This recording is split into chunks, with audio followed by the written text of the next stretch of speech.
Di encama hilbijartinê de li çardeh navçeyên Amedê HDP li du navçeyan AKP li navçeyek jî Partiya Saadetê bi ser ket. HDP ji bo serkeftina li Amedê li avahiya partiyê civîneka pîrozkirinê li darxist û bi dehan kes çûn şaredarên nû pîroz kirin. Lê ji ber ku di roja 4 Nîsanê de ev bername hat li darxistin, hêzên ewlekariyê ji bo pêşî li pîrozkirina rojbûna rêberê PKK Abdullah Öcalan bigire, polîsan dora avahiyê girt û nehêştin ku li derve şahiyek an jî daxuyaniyek were çêkirin.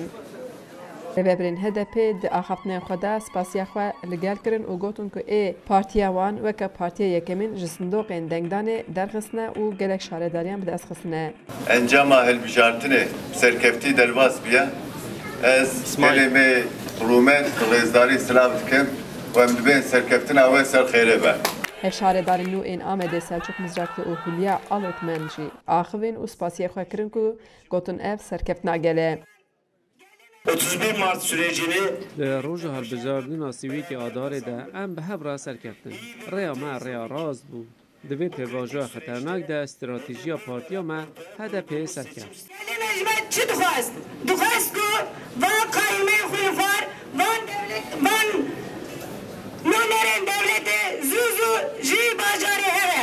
Hev şaredara Amedê Hulya Xanım destnîşkan dike ku ji ber li gelek deveran AKP li dijî encama dengan îtiraz kiriye, mazbatayên şaredariyan jî hê teslîmê wan nakin. Dizanim heya do gerek mazbatê xwe stendibûna lêbelê bi îtirazên ya jî bir bahaneyên hûrehûr dixwazin vê demê dirêj bikin. Ez bawerim kayyum wextê diçin dîsa jî hîna dixwazin hîn zeraran bidin. Em di wê gumanê de ne. Wextê roja ku em biçin ser, wextê em çûn me peyvira xwe girt, em ê li wî demê binerin bi gelê Amedê hemberî çi ye. Viya jî bi rastî jî roja hilbijartin qediyê em dinarin bînayên şaredariyê bi hêla kamyona bi wekî de jî vala dikin. Ez viya dîsa dibêjim ev ya bênirxiyeke gelê dayîna gelê Amedê wan dara gelê Amedê ne ev bina ev şaradare tevê gelê Amedê ne gerek were bimîne. Yani em hember partî ki olduğu partiya neçûne hilbijartin. Em hember devletê. Derfedê devletê em çûne hilbijartinê. Hêjayê gotneye ku HDP destnîşan dike di dema rêveberiya kayyuman da li gelek şaredariyan karên gendel hatine kirin, hebûnên şaredariyan dewrê saziyên devletê an jî weqf û komeleyên nêzê AKP kirine. Yek ji wan avahiya şaredariya bismilê ku ev avahî dewrê emniyetê kirine û mehek berê avahî hatiye rûxandin.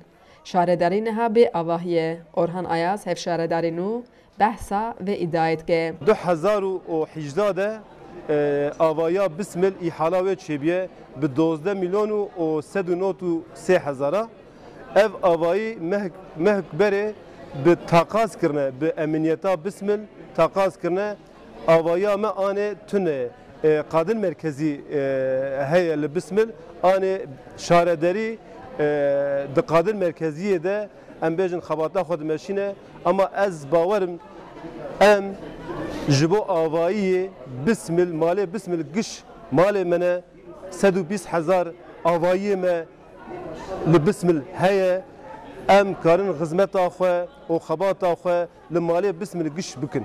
Hev şaredara Sûriyê Filiz Bulûtekin jî îdia dike ku kayyumê Sûriyê beriya hilbijartinê avahiyek şaredariyê dewrê baskên ciwanên AKP kiriye û piştî hilbijartinê jî 120 kesên endamên AKP kirine kar. Navçeme de Ulu Camiye cî evka hebû yani cîkî me evê girêdayî Büyükşehirê hebû vay şevetina da daye AKP gençlik kolları. Şevetina doda işte 287 işçiye Kurdistan diye. Yani hinek nave pır cüda cüda deyin ku divan nava da hinek peşeroşe de emi vandeklere bikin. Hinek nave ku di yönetima da AKP der navendi da. Zaruki wan, Braziye wan, evji tedane yani. Piştî gotar û spasiya şaredaran, kesên ku hatbûn avahiyê serkeftina HDP bi govendan pîroz kirin. Ji ber îtiraza AKP hêjî nediyare ku şaredarên nû mazbata destpêkirina kar wekînga teslîm bigirin. Xecî Can Farqîn, Dengê Amerîka, Amed.